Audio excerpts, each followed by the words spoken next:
There's no feeling more intense than starting over. If you deleted your homework the day before it was due, as I have, or if you left your wallet at home and you have to go back after spending an hour in the commute. If you won some money at the casino and then put all your winnings on red but it came up black. If you got your best shirt dry cleaned before a wedding and then immediately dropped food on it. If you won an argument with a friend and then later discovered that they just returned to their original view. Starting over is harder than starting up. If you're not ready for that, like if you've already had a bad day, then what you're about to go through might be too much. Feel free to go away and come back. I'll be here. Alright, thanks for coming with me on this trip. I'll understand if you have to take a break at any point. Just find a safe place to stop and quit the game. Don't worry, I'll save your progress, always, even your mistakes. This game is a homage to a free game that came out in 2002, titled Sexy Hiking. The author of that game was Jazuo, a mysterious Czech designer who was known at the time as the father of B games. And B games are rough assemblages of found objects. Designers slap them together very quickly and freely, and they're often too rough and unfriendly to gain much of a following. They're built more for the joy of building them than as polished products. In a certain way, Sexy Hiking is the perfect embodiment of a B game.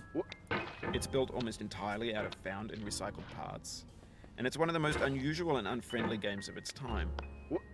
In it, your task is simply to drag yourself up a mountain with a hammer. And that act of climbing, in the digital world or in real life, has certain essential properties that give the game its flavor. No amount of forward progress is guaranteed. Some cliffs are too sheer or too slippery. And the player is constantly, unremittingly in danger of falling and losing everything.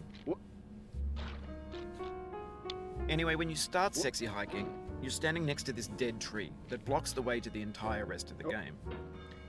It might take you an hour to get over that tree, and a lot of people never got past it. You prod and you poke at it, exploring the limits of your reach and your strength, trying to find a way up and over. And there's a sense of truth in that lack of compromise. Most obstacles in video game worlds are fake. You can be completely confident in your ability to get through them once you have the correct method or the correct equipment or just by spending enough time. In that sense, every pixelated obstacle in Sexy Hiking is real.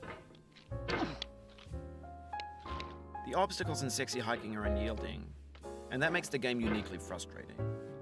But I'm not sure Jazuo intended to make a frustrating game.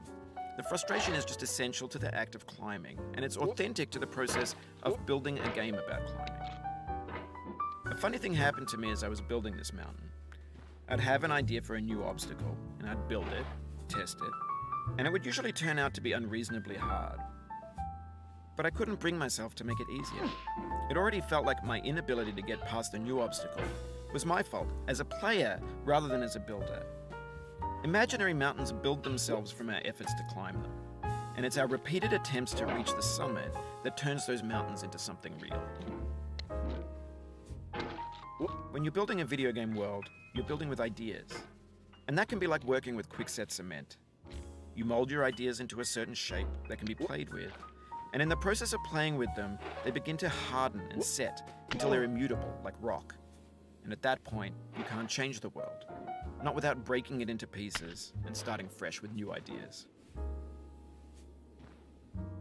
For years now, people have been predicting that games would soon be made out of prefabricated objects, bought in a store and assembled into a world. And for the most part, that hasn't happened, because the objects in the stores are trash. I don't mean they look bad or that they're badly made, although a lot of them are.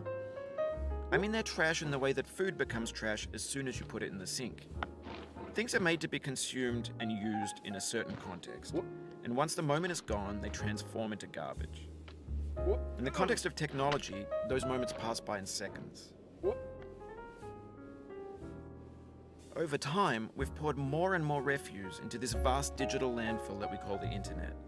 It now vastly outnumbers and outweighs the things that are fresh and untainted and unused. When everything around us is cultural trash, trash becomes the new medium, the lingua franca of the digital age. And you can build culture out of trash, but only trash culture.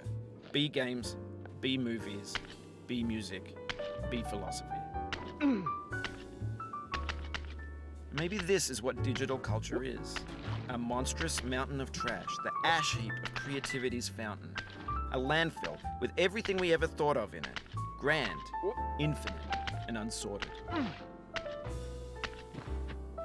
There's 3D models of breakfast, Gen X's fanfic novels, scan magazines, green screen Shia LaBeouf, banned snuff scenes on Live League. Facebook's got lifelike bots with unbranded adverts and candid shots of Kanye and Taylor Swift mashups, car crash epic failed GIFs, Russian dashcam vids, discussions of McRibs, discarded, forgotten, unrecycled, muddled, rotten, untitled. Everything's fresh for about 6 seconds, until some newer thing beckons, and we hit refresh. And there's years of persevering, disappearing into the pile, out of style, out of sight. In this context, it's tempting to make friendly content that's gentle, that lets you churn through it but not earn it.